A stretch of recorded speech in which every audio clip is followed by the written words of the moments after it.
Hello. In this video, we'll talk about Maven, the most popular build tool for Java projects.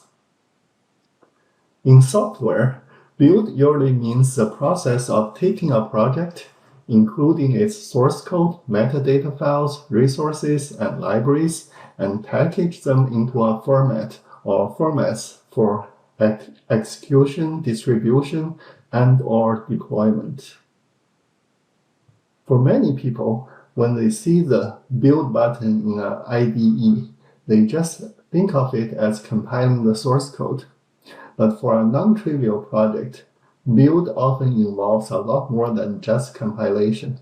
For example, before compilation, you may have a pre-processing step that generates code from annotations and other metadata. And after compilation, you may have a post-processing step linking different object files together. Things like testing, packaging, even distribution and deployment can all be part of a build process. So what's wrong with just using an IDE, which seems to build projects just fine? Well, two things. First, you may not have the same IDE everywhere. For example, other developers on the same project team may prefer a different IDE, and on a server, you may only have command line tools. A build tool can have a command line version and be integrated with different IDEs, so it can provide a consistent build process across different platforms and IDEs. Another advantage is that a build tool can usually be programmed to provide additional functions. So if your IDE doesn't do something you want, you can program a build tool to do it. Today we focus on the build tool called Maven, which has been the most widely used Java build tool for many years.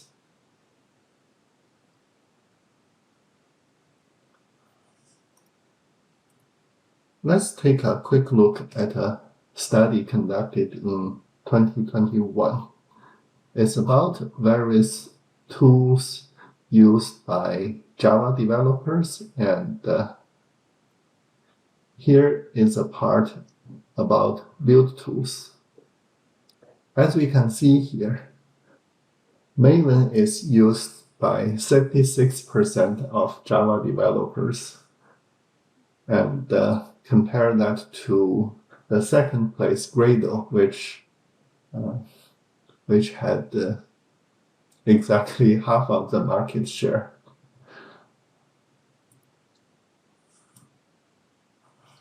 So Maven, because of its popularity, it's integrated in all the popular Java IDEs like Eclipse. So in other words, when we use Eclipse, we do not need to install Maven separately. Maven also influenced the design of newer Java build tools like Gradle, for example. So things we learned today, like project coordinates, default directory structure, dependency management, and so on, apply to other Java build tools as well. Okay, so with some introduction out of the way, let's see how Maven works with a simple example. In Eclipse, we can create a Maven project. We can do it in several different ways. We can go from File, New Maven project, or we can click this New button and select Maven project from here.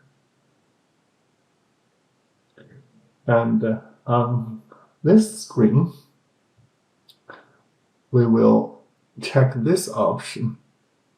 It says create a simple project, parentheses, skip archetype selection.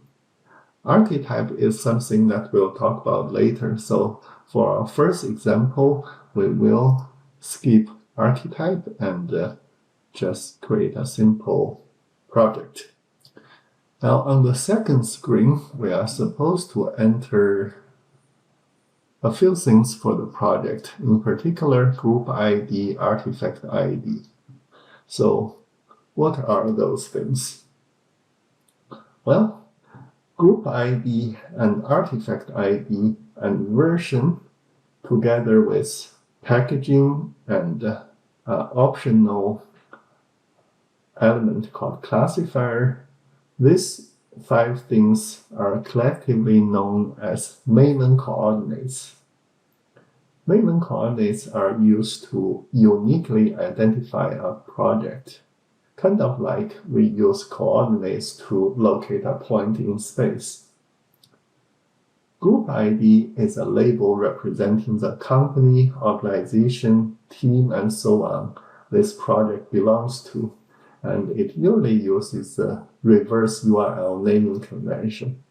For example, suppose we develop a project for the computer science department. We can use a group ID that looks like this: edu CSULA CS. And for your project developed in this class, you can give it a group ID like edu CSULA CS3220 STU31 or whatever your student account is. And then the artifact ID is basically project name, which can be anything. For example, you can have a project for lab 1, or you can have a project for homework 2, and so on. You can see that by combining group ID with the artifact ID, we can make sure that our homework 2, for example, will not be confused with the homework 2 project by a different student in the class. In addition to group ID and artifact ID, we can further specify version, packaging format, and optionally some additional information about the project. And typically it's something like CPU architecture. For example, suppose a project is for x86 CPU architecture or ARM CPU architecture, and so on. The last coordinate is optional, but you do see some projects having this classifier typically used for specifying different CPU architectures and so on. The combination of all this information ensure that we can uniquely identify a project or a piece of software. Now, that all sounds very complicated. Can we just use project name without all the other stuff like group ID? Well, you can check out this article and see what may happen when 2 projects choose the same name and neither wants to give it up.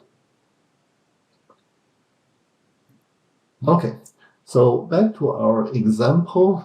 Now that we know what group ID, artifact ID, and so on means, we can give it a group ID, and I'll say edu CSULA CS3220 STU31, and then artifact ID, I'll call it Maven test, ambient test, and we can leave all the rest empty or as default, and click finish.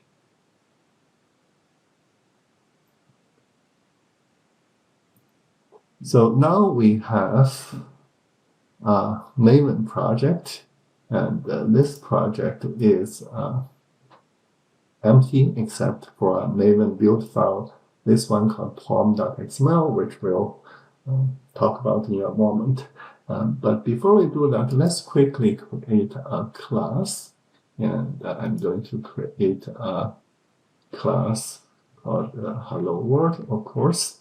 And this class will be inside the package. And the default package name is Maven test, so we'll keep that. And I want a main method inside this class. And inside this class, let's just output something. We'll say system.out.print line hello Maven. And if we run this, it's a Java application, so we run it as a Java application, and it prints out hello Maven, which is what it says here. So that's something we already know. Before we talk more about Maven, I'd like to refresh our memory about a couple of things. First is Java package, which is this part. So remember, in Java, we can use package to group classes together, and then this serves two purposes. First, it avoids class name conflicts. For example, you can have two account classes in your project. Maybe, for example, one account class under the user package, and this account represents a user with username, password, and so on. And maybe you have another account which represents bank accounts, so you can have another account class, maybe under the bank package. This way, we won't have class name conflicts. They are in different packages. A second reason to have packages is so that we have another level of so-called encapsulation, and that's in addition to public, private, class, and subclass, and so on. Also remember that there could be different levels of packages. For example, let's say we create another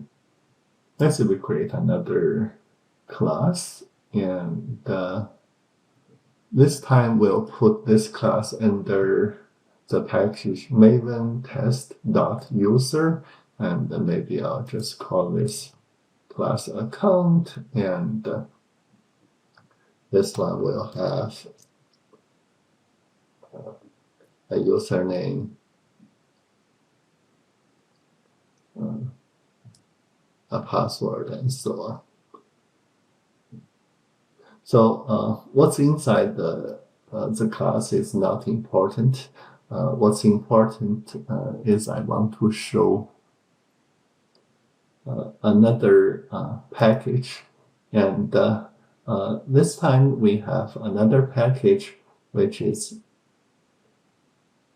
inside or under the Maven package, Maven test package, and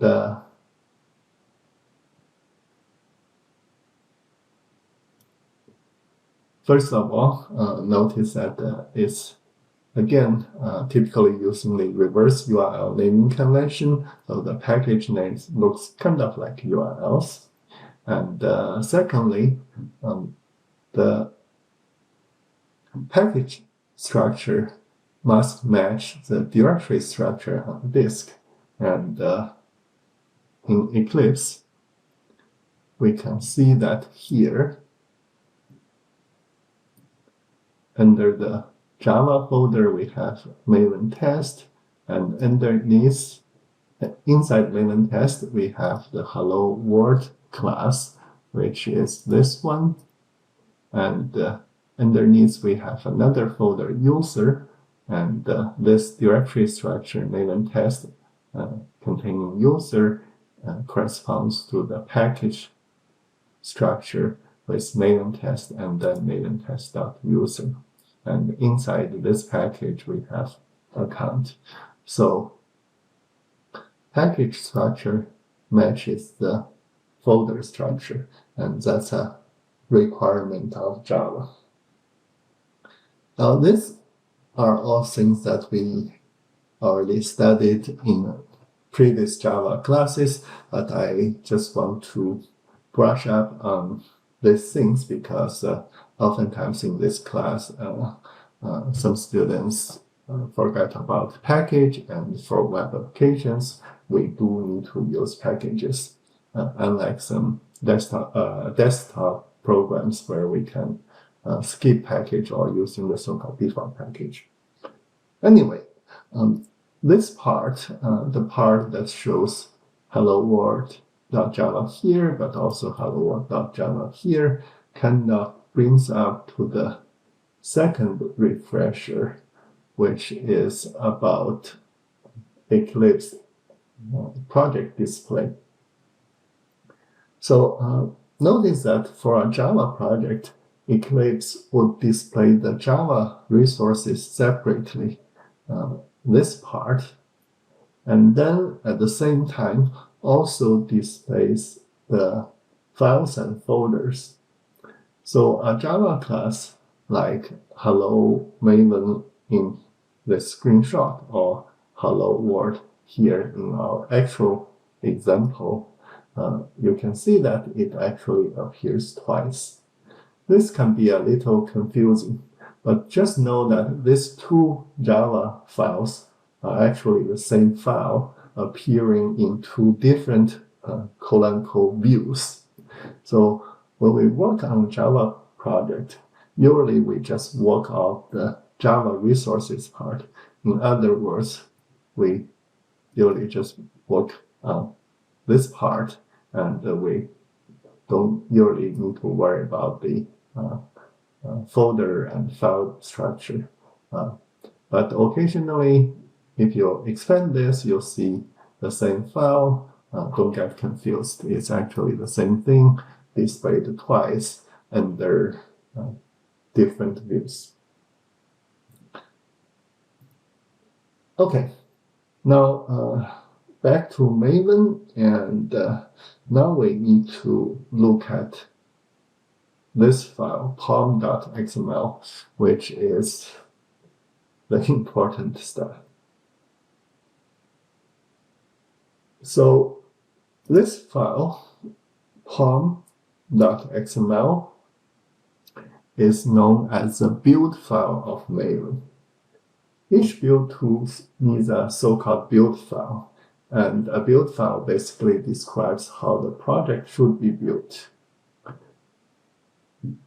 In Maven, the build file is with the name pom.xml, and pom stands for Project Object Model.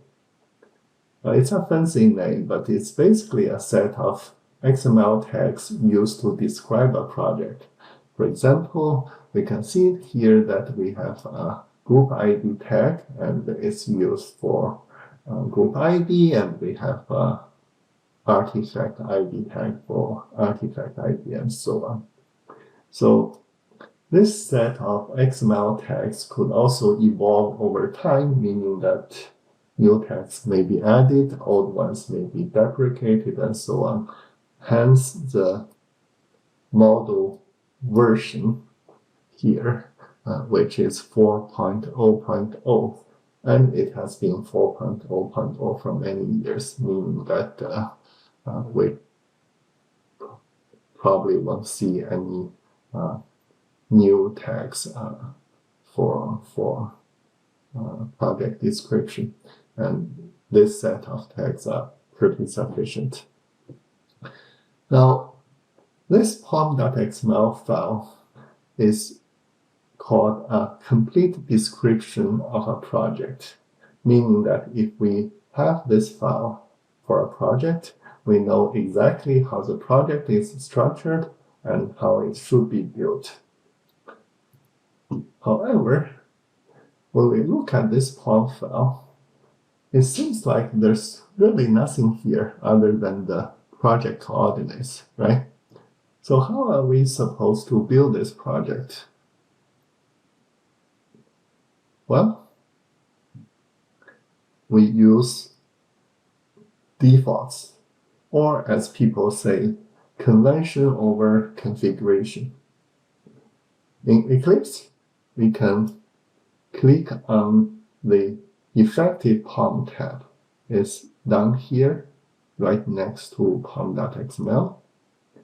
And in this tab, we can see the actual POM file used by Maven with all the default settings explicitly spelled out here.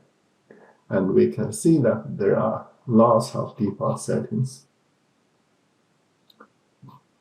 We don't really need to know most of these defaults, but one thing we must really understand is the default directory structure, as virtually all Maven projects use the same directory structure. And these are the folders in this directory structure that we'll see most often. And here, we can also see the folders for this project. In Maven, there are usually two folders, the src folder, or the source folder, and the target folder. src is for source files, and the target is for generated files like class files. Inside src, there are main, and there's the test folder. Main is for application code, and the test is for test-related code. Inside main, we have the Java folder, which is for Java source code, and then we have the resources folder, which are for files that should be placed under class paths, usually configuration files. And if it's a web application, then we will also have a web app folder under source main folder. And this one would be for files like HTML pages, CSS, style sheets, and so on. Note that we don't have to have all the default folders in all projects. For example, since this project is not a web project, it doesn't have the web app folder. And if we don't plan to write any test code, we can simply remove the text folder, and that's perfectly fine. You could configure Maven to use a different directory structure, but there's really no good reason to do that. By sticking to the default directory structure, it's easier for other people to understand your projects, and it's easy for you to understand other people's projects. So now we know how a Maven project is structured. It still doesn't answer the question how we can build it. In particular, what happens if we do something like this? When we, in Eclipse, we select the project and then right-click on the project and then select Run As, and then Maven Build, Maven Clean, Maven Install, Maven Test, and so on. What happens if we choose, for example, Maven Install or Maven Test? Well, the answer is simple, but it needs quite a bit of explanation. So what happens when we run Maven, something like Maven install? And the first thing we need to understand is that things like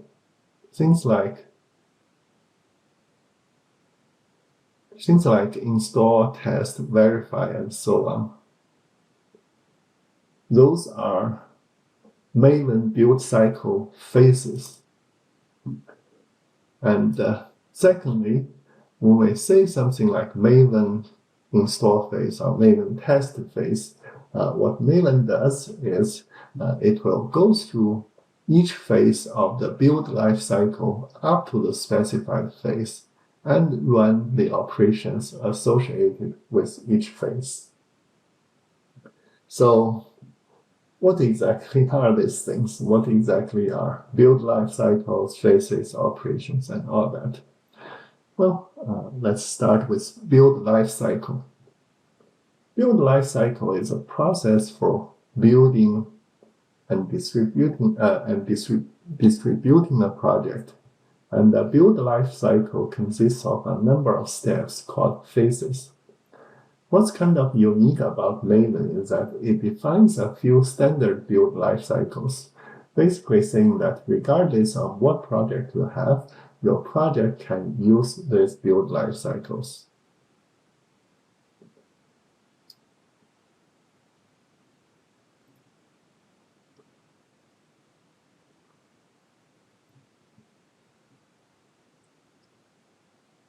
So here are the three standard build lifecycles Maven defines: clean, default, and site.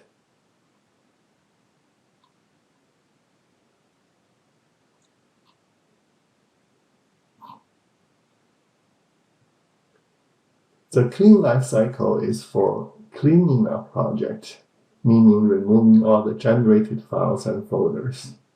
The site lifecycle is for generating documentation. These two are not important. The important one is the default lifecycle, which, according to Maven, has all the steps needed to build any project. It starts with a validate phase, and then initialize, then generate resources, then process resources, and so on and so forth, all the way to the deploy phase. These are certainly lots of steps or phases in the default build lifecycle. What if our project is not this complex? Well, that's perfectly fine. The default build lifecycle specifies all the possible phases, but not all projects need to use all of them. For a project, most phases can be empty, meaning that there are no operations associated with them.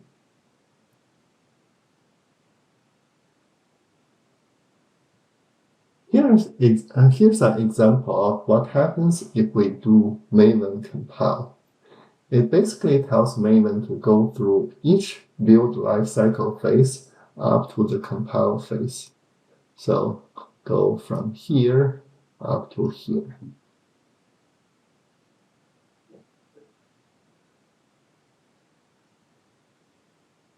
Note that by default, there's actually no operation associated with phases like validate, initialize, and so on.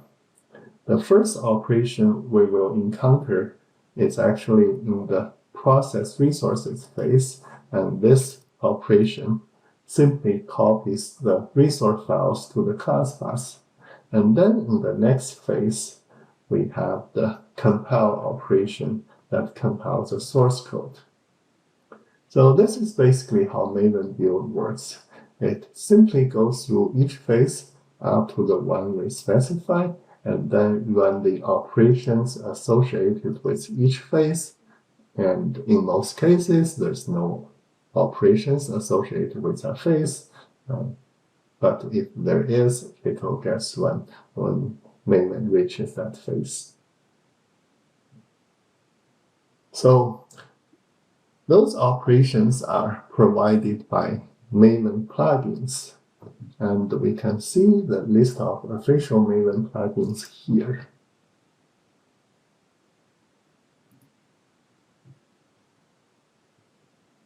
So here, for example, we have the clean plugin, the compiler plugin, deploy plugin, and so on and so forth.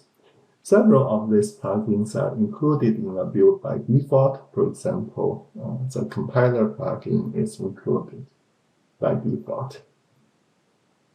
Each plugin provides one or more operations, and those operations are called goals.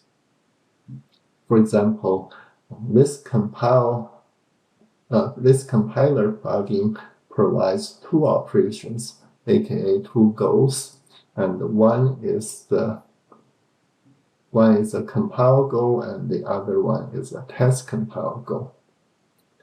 Each goal is associated or bound to a lifecycle phase.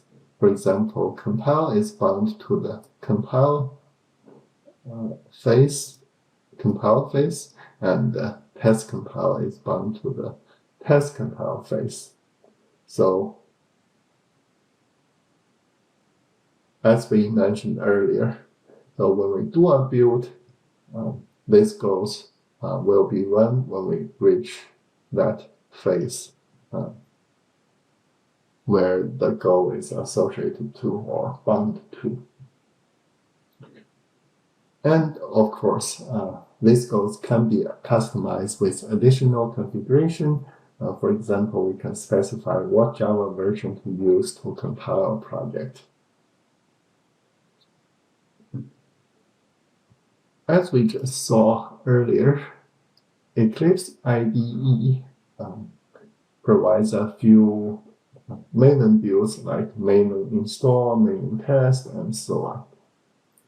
But what if we want to run other Maven builds? For example, what if I want to do a Maven compile? Now this is how we can do it. We select Maven build ... and here we can specify the phase, the compile phase in the field called goals, and then we can give this build a name, and we can call it Maven test compile, for example, and save it, and then we can run it, and this will run Maven compile build on this project, and it will compile two source files and build success. Later on, if we want to rerun this build, we can go here. As we can see, it saves ambient test compile build here. So this is how we can run additional Maven build in Eclipse. Now, let's do another example, and I want to use this example to show two more Maven features, archetype and dependency management.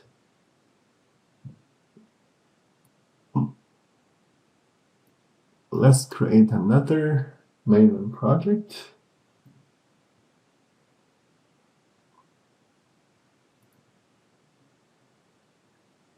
And this time, we'll leave this option, create a simple project, unchecked. In other words, this time we are going to create a project from an archetype.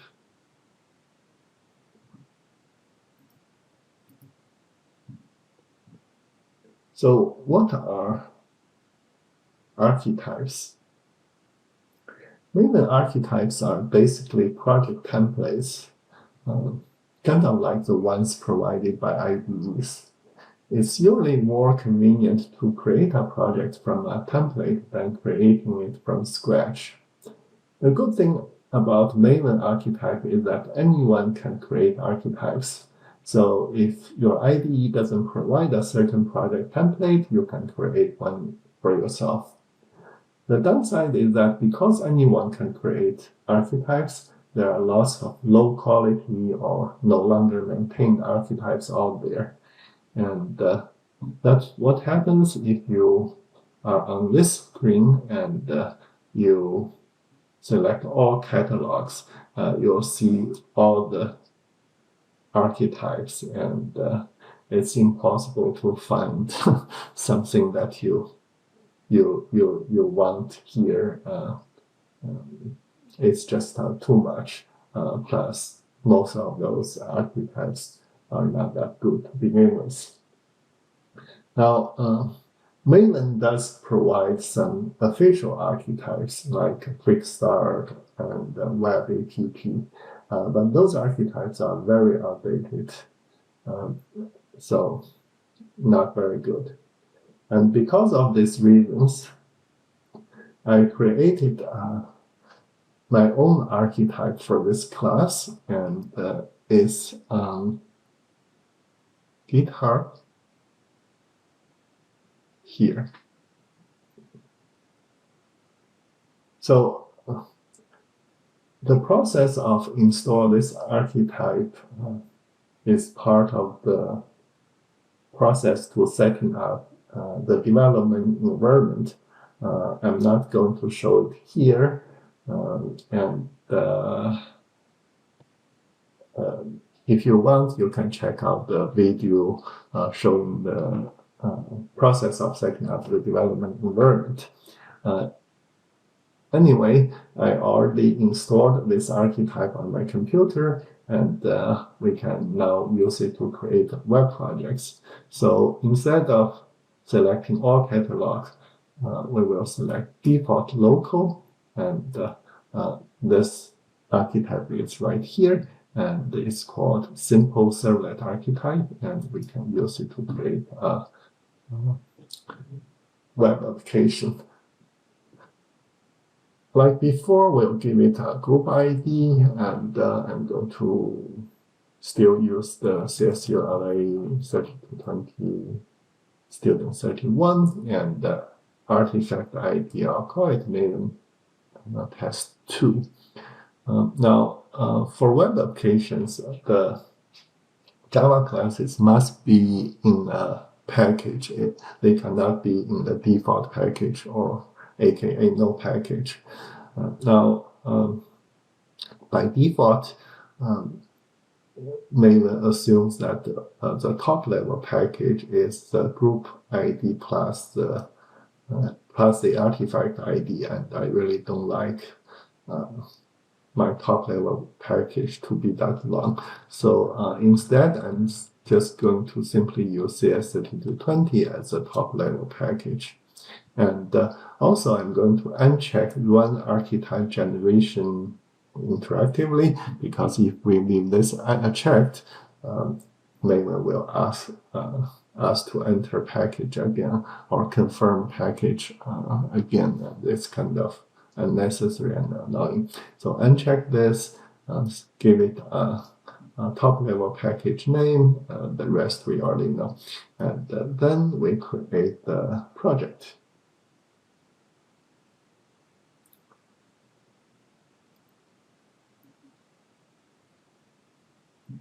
So now we have this MVN test 2 project, and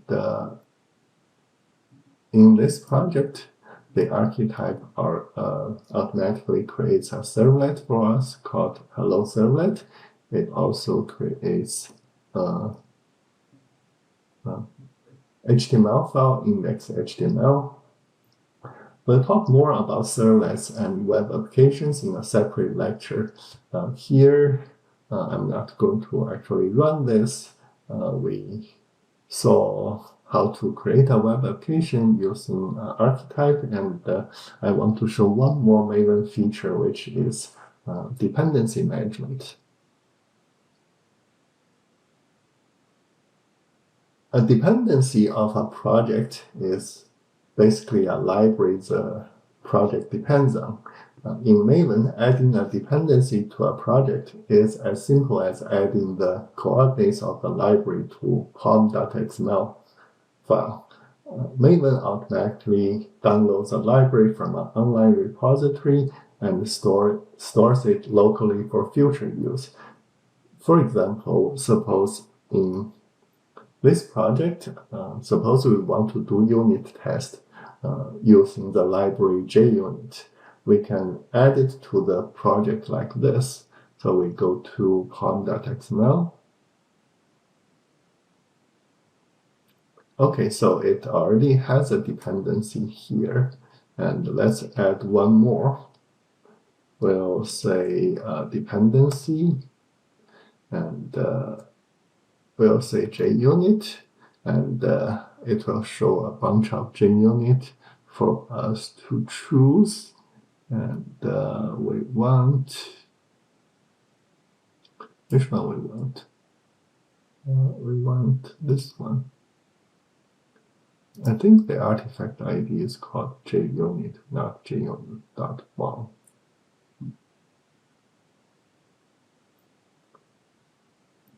Or maybe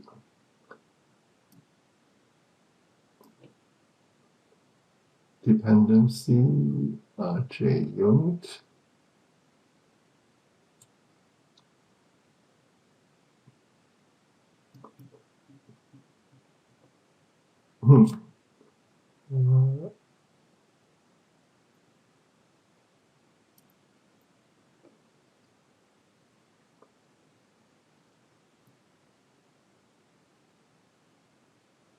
Missing artifact of JUnit. So maybe it's not called JUnit. Let me see. Let's try it here.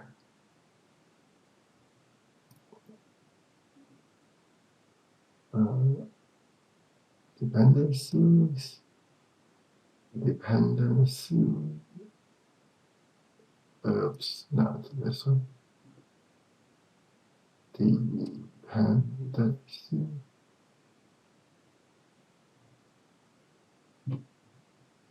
Unit.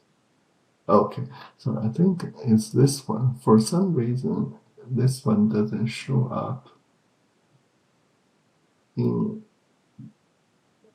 here, but let's replace it here. Okay. All right. Not completely smoothly, but still better than manually download the library and add it to the project. So basically, as we can see here, if we want to add a library to the project, we just need to know the coordinates of the library, and then we add that to pom.xml, and Maven would automatically go to online repository, grab the library, download it, and add it to the project. Much better than we having to do it manually ourselves. It's really convenient. Maven actually does more than just grab the dependencies we specify. It also automatically adds the dependencies of a dependency, also known as transitive dependencies. And so, in other words, if a library that we use depends on other libraries, those other libraries will be automatically included. Once again, it's very convenient. And sometimes we may have a situation where one library needs a certain version of another library, but a different version of the same library is needed by a different dependency. This is known as dependency conflicts. Maven can resolve dependency conflicts either automatically based on certain rules or manually if we add some additional configuration. So all in all, it's very convenient to use Maven to handle libraries used by our projects. So to summarize, Maven is a very important and very useful tool in Java development. We don't have to be a Maven expert to use it, but we do need to understand a few basic things, in particular the coordinates, the group ID, artifact ID stuff, the default directory structure, especially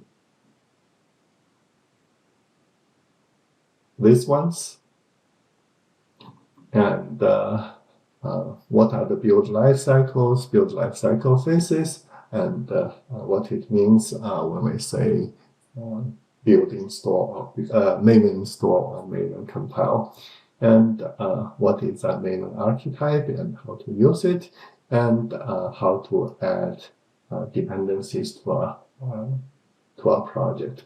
Those are basic things that we have to know as we'll use Maven.